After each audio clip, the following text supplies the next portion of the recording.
Alright folks, what I have here is an older, high mileage Toyota 4Runner. These things are so incredibly popular, probably because they just basically run forever. Anyway, we'll start this baby up. Okay, first of all, I'd like to point out that it has, let's zoom in here, 311,097 miles. Now, I've put over 100 miles on this vehicle, and I gotta tell you, it runs great. The only warning light on is this little brake light. All that it indicates is this thing will need a brake job. I would recommend doing it pretty soon. The pedal's a little on the soft side. It stops the vehicle. I don't want to scare you, and I'll do a brake test and show you, but you know, I gotta let you know that it does is probably gonna require that. Air conditioner is beautiful, ice cold in this thing, which this time of year, that's a really good thing. All right, coming around, power windows, right rear, up and down, no problem. Right front, down and up. Let's come on, swing around, down and up. And of course, your all-important driver, auto down works, and up. All right, let's check the mirrors out. Here is your left front mirror. Works exactly as it should. Typical Toyota, I expect it to. And your right mirror, of course, works. And this even has the sunroof.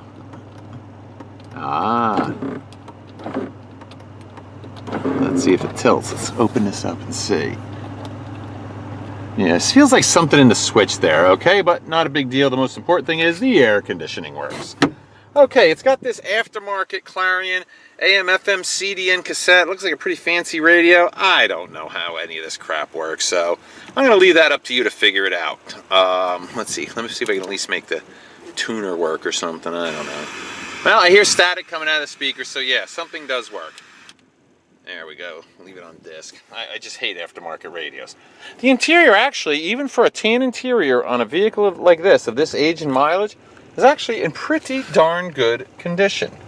All right, now we'll unlock the doors, and we'll take a walk around outside, and then we'll take it for a little ride. Oh, one thing I want to point out, I do notice it's got a pretty long crack in the windshield, so that's something you're going to want to address at some time in the future. It's got dual airbags, like I said, four-wheel drive, automatic overdrive, just a pretty darn nice vehicle. So I just want to, show you guys that. All right. And let's walk around the outside. It's got very nice running boards here. Now, the body is as you expect. It's actually, it's very surprising to me that there is just not a ton of rust in this thing, because usually they are. I'm going to tell you right up front, you're going to need to put a set of tires on it. Left front fender is pretty clean. It's got a few scratches. The paint's a little humble. The doors, walking around here. Let's do this. Show you your door jamb. Do your door frame. You can see, pretty darn nice. Okay. And let's walk around. We'll do the back door. It's got the deep tinted glass in the back. Yeah, this is actually a surprisingly rust-free Toyota. Usually this year and this mileage, these things would be falling off the frame. They'd be rusted so bad. As you can see, this one is actually really nice and clean. Again, the paint's not fantastic on it. I mean, it's got some shiny spots, and it looks pretty good. Actually, when you step back 10 feet, it looks great. There you go. You see the roof rack. There you go. Now we'll come around to the back. It's got the chrome bumper. The only thing I've seen is this used to have a, what do you call it, like a rubber thing on top. It's not there. Again, as you can see, except for the little stuff that fell off the trees, pretty darn clean. Here's your back. Here's your headliner. Looks like that needs to be stapled up. Again, minor issue. No big deal. As you can see, there's a spare tire right there. The frame looks good. Looks like it's missing this back piece on the door panel, but who cares? It's not like you ever look at that. Yeah, this looks like about the only spot is on the tailgate, right here, that there's some of the typical Toyota rust. But again, that is completely and utterly minor compared to what they normally have. These Japanese imports are just awful when it comes to rusting. It's one of the things I can't stand about them, quite frankly. All right, as you can see, it is the SR5. It's got a little spoiler in the back, isn't that neat? Walking down the side, you can see, a couple minor dings, but overall, pretty straight vehicle. Nice aluminum alloy wheels. your door jamb. There you go. Door frame. Oh, here, there's your back seat. I don't think I did the other side, so let me do it now. Like I said, this is actually really, really clean inside. It's gonna be a nice, cheap little 4x4 for somebody. All right, oh, here's your passenger seat. Again, even with this mileage, it's actually in very good condition. I mean, look, you see a little bit of wear and tear over there, but even the armrest is in good shape. I mean, normally, you know, 150,000 miles, these things are just beat to death. So obviously someone must have really cared for this to keep it in this good a condition. And as you all know, these Toyotas have that legendary longevity and performance, so I really think this is something that's going to last somebody, as long as you take care of it, of course, for quite some time. All right, move around to the front. All right, looks like I took a little bit of a shot in the front bumper. Again, this is all just minor cosmetic stuff that you can either fix or you can leave it alone. It has nothing to do with the way the car runs. But here's the best part. 3.4 liter, 4 cam, 24 valve engine. A staple in the Toyota stable. Runs great. Here, listen to this. If I can figure out how to do this.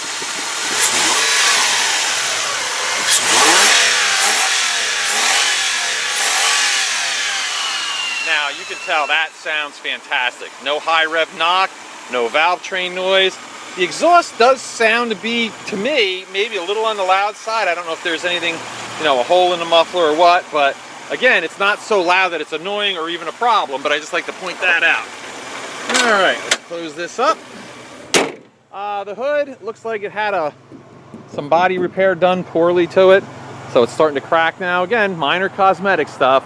It's all about how this baby runs, and that's what we're gonna do next. I'm gonna take this for a ride, and we're gonna see if we can show you guys how good she runs. All right, we're gonna take this for a ride. First thing I always like to do on the test drive part, you got to see the truck start when it was ice cold. Now, importantly, you wanna see it start when it's nice and warm. And this one's actually warmed up really nice because I just drove it into town to put a little bit of gas in it. And I gotta say, this thing really runs nicely. All right, we'll start her up. There we go, good, the air's on, that's nice. And as you can see, still no check engine lights, no warning lights other than the brake light, which I already explained that to you. It's a 4-speed automatic with electronic overdrive and coupled to the V6 engine. It's just a really good running truck. And we'll take her out for a spin.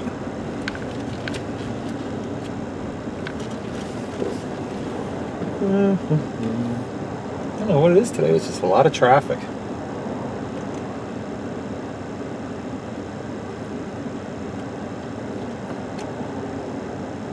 Okay, here we go.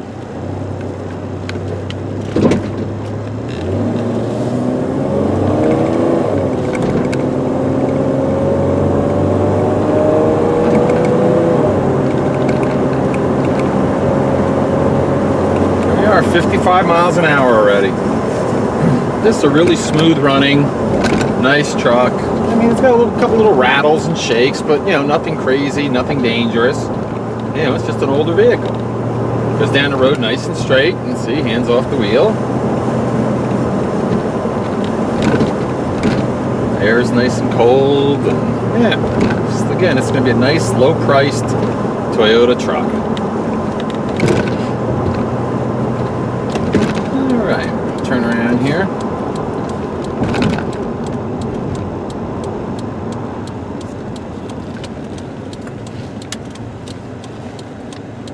Actually, a two-wheel drive, this thing has a pretty darn good turning radius. Here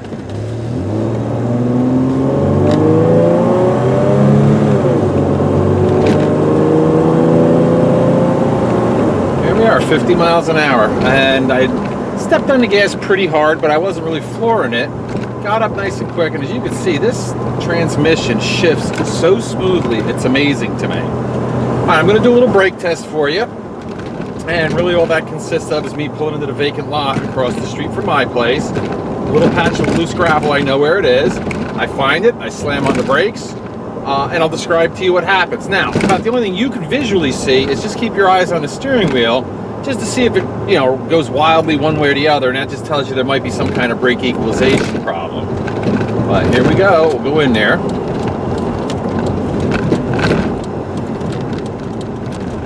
My little spot, hands off the wheel, and Oh, I didn't know that. That's actually very good news. Besides the brake light momentarily went out, the good news is this truck does have anti-lock brakes, and they work. So that's a really good safety feature. So besides having dual airbags, you've also got anti-lock brakes. All right, the next thing I'm going to do is I'm going to demonstrate the four-wheel drive. Now, right now where I am parked is we're on gravel and about a 20-degree incline. What I'm going to do, let me turn this down a little bit so you guys can hear this. What I'm going to do is step on the gas in two-wheel drive. I want you to listen, and you'll hear the truck probably won't really move that good, and you'll hear a bunch of gravel. That'll show you the two-wheel drive. Here we go. Yeah, as you can see, we could barely move. Okay. Now, I'll back up, get in the same position. Shouldn't do, oh, I just spit gravel all over the pavement. Oh, well. Four-wheel drive. The green light goes on in the dash. We're in gear. Now we're in 4 high, just so you know. And ready, and go. Now, as you can see, off we go. Right away, no problems, right up the hill. Put it in reverse, we'll go back, and then I will demonstrate the 4 low to you.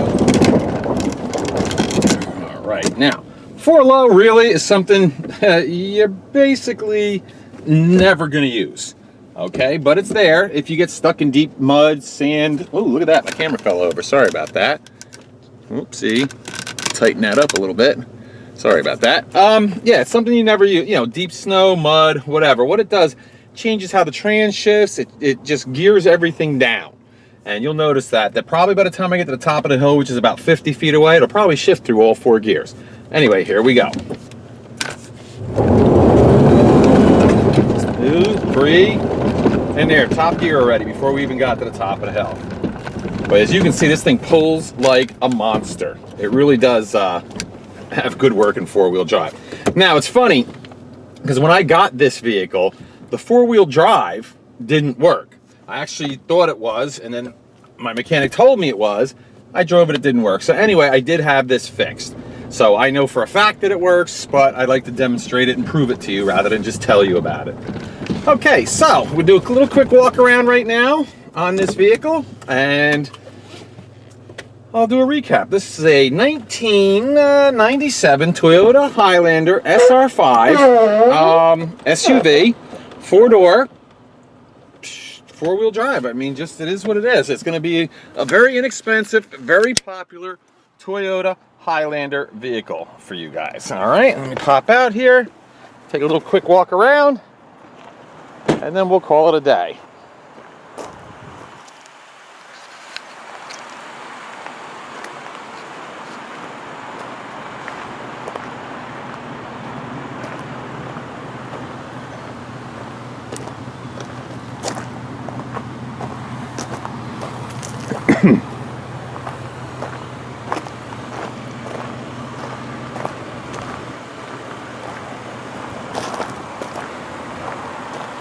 All right, folks, there you have it. Thank you.